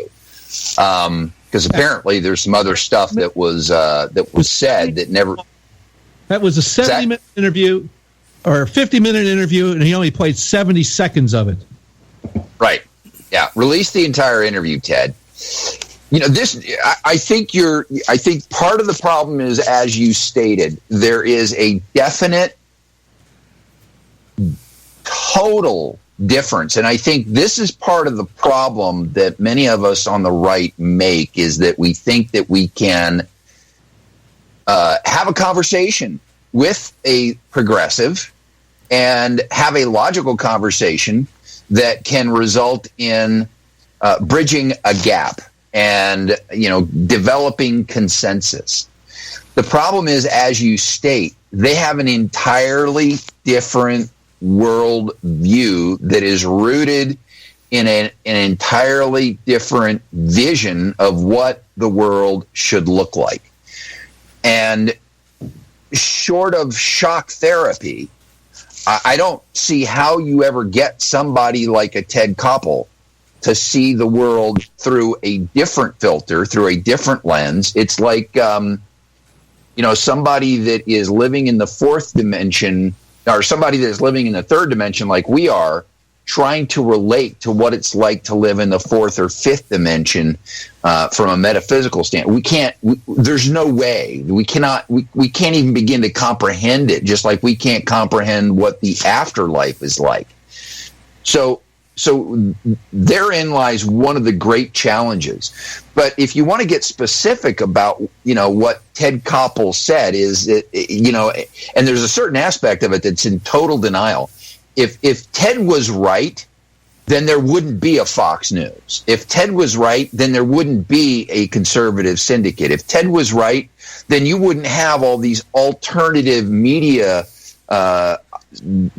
journalists, if you want to call us that, cropping up that are trying to, create a place where we can talk about our worldview, because it's never going to get a proper airing with somebody like a Ted Koppel, because he can't even see it. I mean, the fundamental notion of you don't have a handle on the truth is completely, that shows a complete unwillingness to even reach across the aisle and say, what does it look like from your side? So, there's recently there was an email of 40-some things that, happened under the Obama administration that are a part of, what the left feels is their alternative universe. It's any one of these 40-some things that if a if a Republican like Trump did them, they would get proverbially hung in the media for doing them. So, these are all what I call clues now, because I've tried to take a little bit of a different tack in my sort of activist life of what do we really need to do, especially in California, to start pushing back. And one of the things we've got to do is we've got to get better organized. But that's a whole nother conversation. But we have to get used to understanding that there are certain people that we're not going to win over to our side, but there are certain people who have been co-opted by the left that are certainly fair game to winning over to our side. And I think that's where the conversation needs to be had. Okay. And where do you think, what demographic are you can you identify through a demographic or just a group of people or what? Well, sure. Let's take, for instance, faith-based Hispanics that come over from Latin America. Let's just call it Latin America, Mexico, Central America, South America. So a lot of these people have a faith-based value system rooted in the Catholic Church. Now, yes, I don't want to go down the rabbit hole of the Catholic Church is now a socialist bastion. I agree with that. But because of that faith-based worldview, these people can be salvaged from the left because a lot of them believe in hard work. They come here for jobs. They believe in salvation. They don't necessarily have this worldview like Barack Obama had, which is called Black liberation theology. So we have a worldview that is somewhat in sync. They believe in the sanctity of life. They probably reject abortion as a birth control method. So there's a lot of common ground that we share, and yet when they come over here, they think, oh, we're a democratic society, therefore I should be a Democrat, and Republicans are evil. So I think that group is salvageable. I think that there are people that are on in the independent category that are frustrated enough or have been frustrated enough with the Republican side of the aisle that may be what's going on now, both in terms of exposed by the media and what we were talking earlier about the way that the left is operating. I think that those people are movable and salvageable in terms of the effort, if not just the vote. So I think the opportunity, you either look at the world as if it's half full or half empty. I've always come at it from the vision of it's half full, and that's the way I view the current political environment as being an opportunity. And if you approach it that way, I think we can start making some headway, especially with what's happening. I mean, this interview with Ted Koppel is just a textbook example of how, us on the right never were able to get a fair shake by the media and still can't. Well, using your example here, let me say this, and we got to take a break here, a short break here. Using the analogy or the group, the identifier right here, okay, we got Hispanics coming in from Central America, and we have common ground on things like the sanctity of life. But the biggest barrier that we have to overcome as conservatives is saying, well, look, if you come into this country illegally, you're not supposed to be here. And that's where I'm not talking about them. I'm not talking about them. Okay, you're talking about people that actually migrate here legally in the system.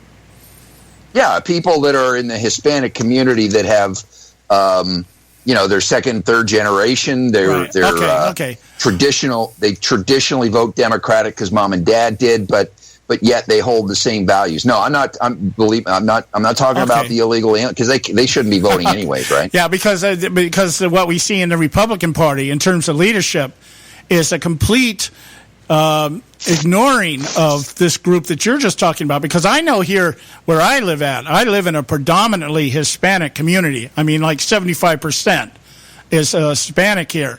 And I know that you talk to people that have been here for one or two generations, and they are very much aligned with conservative views. And the only reason they still vote Democrat is because of the media. They hear things. I asked my neighbor the other day, why did you vote for Hillary Clinton? Well, because Donald Trump's a sexist. I'm like, where did you get that? Well, I heard it on the news. And so that's how they form their opinions. It's not that the Hispanic community is saying, well, I don't adhere to conservative values. It's that this guy's a sexist, And so the Republican... I'm sorry, go ahead. No, I was just agreeing. I was just saying yes. Because see, we've never gotten beyond that. And I'm not so sure that the Republican Party really wants to get beyond that. That's where I run into the wall, that kind of thing. We got to go to our quick break here. A couple minutes here. We'll be right back. Stay with us. Don Dix with Joe Hakos and myself. Don't go away.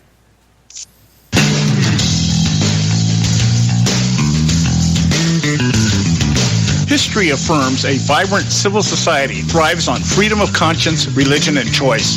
Any society absent these qualities stifles individual responsibility and accountability, thus enslaving its people by denying them the potential for goodness, creativity, and altruism. To that extent, oppression, coercion, and totalitarianism are multiplied exponentially. To counter such outcomes, the American Freedom Alliance was formed. The AFA is a nonpartisan, non-aligned movement which promotes, defends, and upholds Western values and ideals. The Alliance strives to build an international coalition of citizens of the West who together promote and protect moral values, democracy, and freedom. To find out more and become part of this valuable asset in the preservation of freedom and all its rewards, contact us at AmericanFreedomAlliance.org. That's AmericanFreedomAlliance.org. Let freedom ring. I don't give a damn what you think you are entitled to. We're not arguing. We're explaining why we're right. The Conservative Syndicate, where right is never wrong.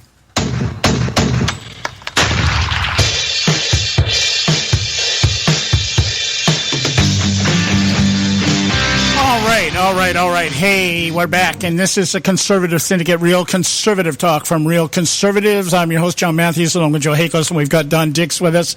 Don, I wanted to, we got about 5 minutes left here with you, and I want to kind of shift gears here. I've got this gut check going on in me right now regarding Donald Trump, and I'm really becoming concerned. I'm trying to think of the right word without sounding like paranoid, but I'm really kind of becoming concerned here that he is being manipulated by the GOP people like Reince Priebus and some of the other people involved here. The failure of the Ryan Care bill, I think, is an example of that. I don't think it truly represented what Donald Trump saw or how he envisioned what was going to happen with the Obamacare repeal. I was always under the impression, of course, he did say repeal and replace, but I always thought the idea was repealing this thing and then somewhere down the road replacing it with something else. But the fact that Audrey brought it up earlier when we talked to her about this, and she had mentioned that she believed that Donald Trump had been duped by Paul Ryan. If that is true, my concern is how much longer is this guy going to allow himself to get duped by these people that he has selected to be part of his team, Reince Priebus included. I'm beginning to wonder, here's my point, I'm beginning to wonder if Trump is not being lured into collusion with the Republican leadership to eliminate the Freedom Caucus and be able, and the Ryan Care bill was a way of being able to primary those up for re-election in 2018 from the Freedom Caucus.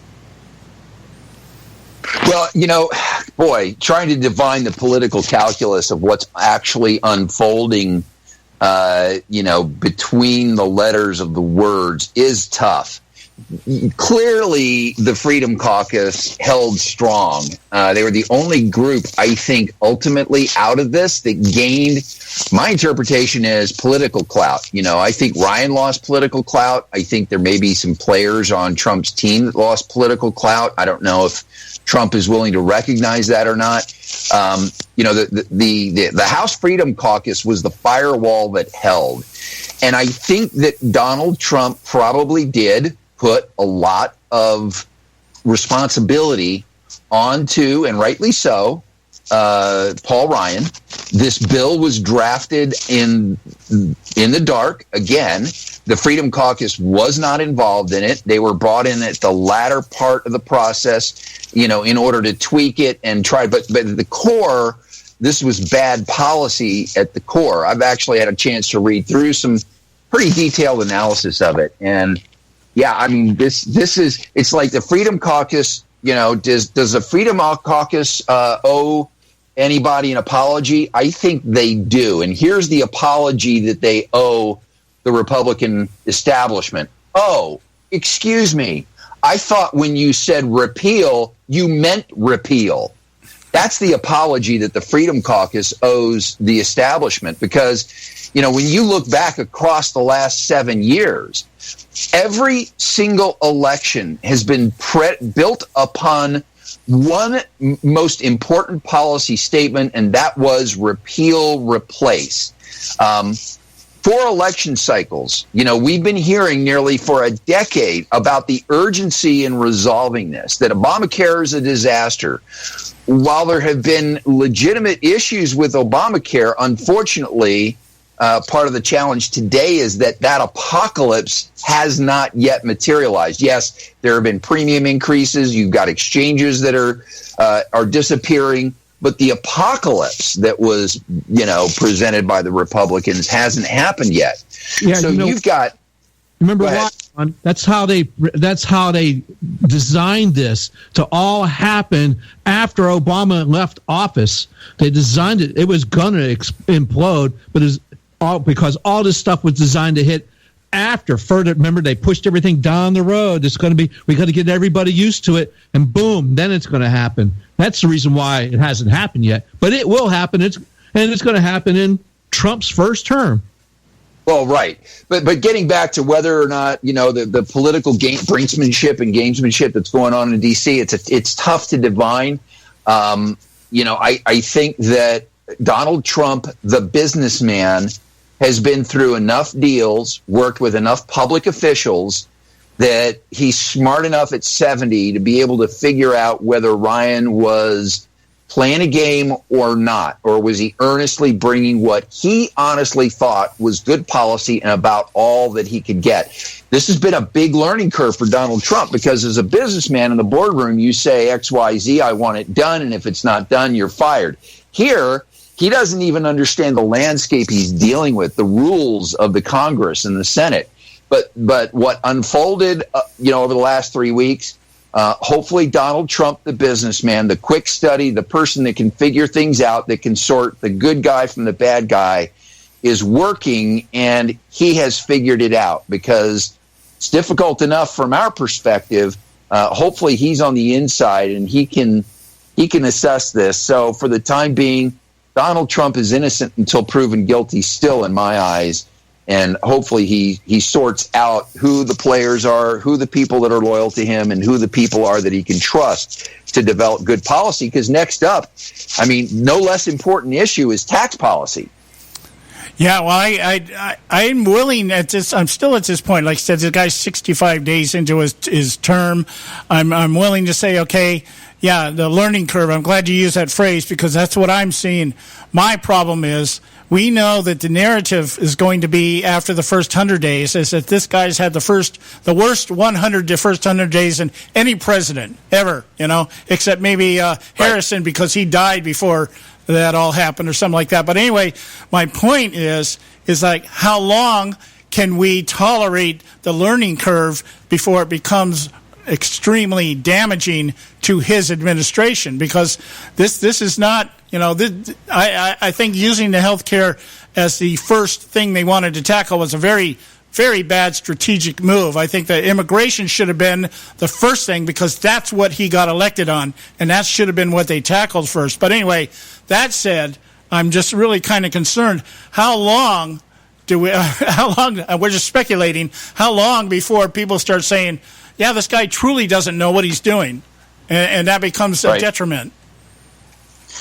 Well, I think, you know, when you look at his to-do list and all the things that have already been scratched off, if you're listening to the mainstream media, you're not going to see the true accomplishments of what he's gotten done so far. And yes, maybe if he had gone after immigration first, that could have been a better strategy. But I think he was definitely leaning on Paul Ryan, who said, dude, I got this. I mean, basically, I think that's what happened. And he's like, okay, you got it. And then all of a sudden, Ryan was like, we're getting close. I'm not sure we got all the votes. And that's when Donald Trump got involved and started going over to Capitol Hill, started hosting his bowling things, and then ultimately now you see, well, Paul Ryan, I guess I didn't have it. So again, back to his learning curve, I think he's learned a little bit more about how Washington works, about how the people he's supposed to be aligned work, and where those allegiances should be. And we can only hope and pray that, the next big policy hurdle, which is tax reform, which they wanted to have health care in place because there were tax savings that they were going to leverage in tax reform. But that's not there now. So hopefully it works. I mean, I agree with you. And ultimately, aren't these exciting times to live in and to actually be up close and personal and watching this unfold? It's awesome. Yeah. Well, we're out of time, Don, and because I wanted to give you, you got about 30 seconds to plug whatever it is you want to plug. Well, what I want to plug, John, you mentioned the first 100 days. Yes, it is important, and it probably will set the stage for the rest of his presidency. So the Unite IE Conservative Conference, that is the theme, Trump's first 100 days. You've got Larry Elder, Dennis Prager, Hugh Hewitt, and Joel Pollack, who's the senior editor for Breitbart, who are among the keynote speakers. There's also going to be a policy panel on how California is responding with some favorite California conservative legislators there. You can get your tickets. Go to am590.info. Regular registration is $30. VIP is $95. It's on Sunday, April the 30th. So there's still plenty of time to get your way in if you're in Southern California. All right. Thanks so much, my friend. We're out of time, guys. We'll be back tomorrow. We got Scott Faulkner working with the Trump transition team. He'll be with us tomorrow, I believe, the whole show. So we're going to find out what's going on from the inside. We got some inside skinny. God bless you all. Visit our website, theconservativesyndicate.net. We'll talk to you tomorrow.